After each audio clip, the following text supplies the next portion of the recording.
शहबाज शरीफ की जो ताकत है वो कमज़ोर होती जाएगी और मरियम नवाज़ के सितारा आने वाले वक्त में मुकम्मल ये जितने हमारे सीनियर जो हम सियासतदान देख रहे हैं ये सारे मरियम के दाएं बाएं खड़े होंगे और मरियम आगे बढ़ेगी और मरियम के कांधों पे चली जाएगी मुकम्मल मुस्लिम लीग नून। और मरियम का ही मेरे इल्मी हिसाब से आने वाला मुस्तकबिल थोड़ी देर होगी नून की जो हुक्मरानी है वो मरियम के कांधे में आने वाली है। प्राइम मिनिस्टर बनेंगी मरियम नवाज साहब? फिलहाल तो मैं नहीं कह सकता हूँ क्योंकि अगले सेटअप भी खान साहब का है, तो इसके मतलब इन अगले इलेक्शन में तो नहीं है, उसके बाद फिर उनके सितारों के मूवमेंट देख के फैसला करेंगे। फिलहाल तो नून और पीपल पार्टी के लिए आने वाले वक्त में इलेक्शन जीतना या क़यादत इमरान खान से छीनना या किसी हाल में भी इमरान खान को कमज़ोर होते हुए मुझे नज़र नहीं आ रहे हैं। अच्छा। पार्टी के हिसाब से इमरान खान की पावर बिलावल को ही देख रहा हूँ पीपल पार्टी की जिम्मेदारी। अलबत्ता मुझे फातिमा भट्टो का एंट्री मैंने पिछले भी प्रोग्राम में कहा है कुछ चैनलों पे, और फातिमा भट्टो की पोजीशन थोड़ी बेहतर से बेहतर होती नज़र आती हैं। और आसिफ अली जरदारी जिस तरह मियां नवाज शरीफ सियासी बीमार है इसी तरह वो सियासी बीमार ही रहेंगे। अलबत्ता आने वाले यानी जून अगस्त तक, अगले आने वाले जून अगस्त तक ये कह सकते कुछ मामलात उसकी सेहत के हवाले से वाक़यात के इम्कानात मौजूद ज़रूर है।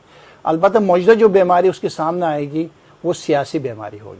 ये जो सामिया बीबी इशारा कर रही है उनके घर की फैमिली, तो आसफा भुट्टो की तरफ इशारा है? नहीं, बिल्कुल नहीं है। फिलहाल जो है वो बिलावल ही रहेगा मेरे हिसाब से, और बिलावल की ही ताकत पकड़ती नजर आते हैं। बिलावल के लिए सियासत के दरवाजे बंद नहीं है, खुले हुए, वो खूब सियासत करेगा और आगे बढ़ेगा। कोई मसला जी बिल्कुल, गिरफ्तारियां होंगे, काबीना के लोग भी और काबीने के भी होंगे, इल्जामात लगेंगे इनके काबीने के ऊपर। पहले भी हमने ये बातें कई दफा कह चुके हैं कि ये बात दोबारा दोहरा रहे हैं कि अपने काबीने के ऊपर खान साहब को आंखें खोल के रखना होगा। कुछ फैसले कुछ अपने जो मुशीर है उस हवाले से भी सोच समझ के फैसला करना होगा। उससे खान साहब के लिए सियासी नुकसान हो सकता है और काफ़ी गिरफ्तारियां भी होंगे। ये सब होने के बावजूद भी खान साहब की हुकूमत के लिए ये अगर अपने काबीना से भी बहुत से लोग पकड़े भी जाए तो भी खान साहब की हुकूमत रहेगी। जी बिल्कुल साहब आपको? जी मेरे ख्याल से कोई जंग तो बिल्कुल नहीं होगी। जैसे जैसे इंडिया के इलेक्शन करीब होंगे हाँ वो तो रहेगा, वो तो मुस्तकिल रहेगा, बढ़ेगा और आगे भी बढ़ता हुआ नजर आता है। बाकायदगी से एक जंग होती है वो नजर नहीं आती। बाकी बॉर्डर में शरारत इंडिया करता रहेगा। अलबत्ता इस दफा इंडिया के साथ इनके अफवाज के साथ बहुत से हादिसात नजर आ रहे हैं और इंडिया के अंदरूनी हालात बहुत तबाहकुन नजर आते हैं, फिरकावाराना मसाइल बढ़ते हुए नजर आते हैं। और जिस तरह पाकिस्तान कुछ 2011-12 में मसाइल थे उससे कई गुना ज्यादा अब मसाइल के जो गढ़ जो है वो इंडिया बनने वाले हैं और इसमें हमारी ईसाई बरादरी तशद्दुद के शिकार हो जाएगी। वहाँ बहुत मसले जी इख्तिलाफात होंगे, उसका जो नुकसान होगा भारत को बहुत ज्यादा नजर आ रहा है।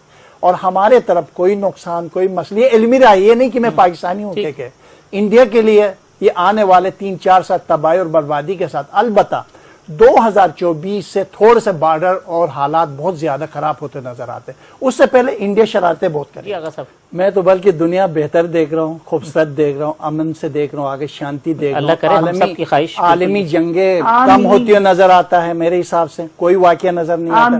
ये जो मौजूदा कोरोना है ये पाकिस्तान के लिए खुशबख्ती की अलामत समझता हूँ, मेरी अपनी इल्मी राय है। इक्तिसाद के लिए, अमन के लिए दुनिया में कुछ नहीं होने वाला। इसी तरह जमाना मौत और जिंदगी चलती रहेगी। बेहतर की तरफ हम बढ़ रहे हैं, अच्छाई की तरफ बढ़ रहे हैं, खुशी की तरफ बढ़ रहे हैं, कामयाबियों की तरफ बढ़ रहे हैं और बिलखुसूस पाकिस्तान बुलंदी की तरफ और ताकतवर एक मुल्क बनकर आगे बढ़ता हुआ नजर आता है। मुझे अपने मुल्क को देखने दाएं बाएं भी मसाइल है उसका असर जरूर पड़ते हैं। जैसे चाइना में हुआ, इस बीमारी के इलाज भी अनकरीब ऐलान हो जाएगी और ये कोरोना से भी हमारी जान छूट जाएगी और अनकरीब हमारे लिए अच्छे खबरों की उम्मीदों के साथ हम आगे बढ़ेंगे। अल्लाह ताला पाकिस्तान और पूरी दुनिया के मेरे हिसाब से यही है कि पाकिस्तान मजबूत होगा। सबसे बढ़कर हमारे अफवाज पाकिस्तान बहुत ही कामयाबी के साथ नई नई चीज़ें ईजाद करेगी और दुश्मन के लिए बड़ा पैगाम जाएगा पाकिस्तान से और कौम मुत्तफिक हो जाएगी। फौज और कौम मिलकर पाकिस्तान की हिफाजत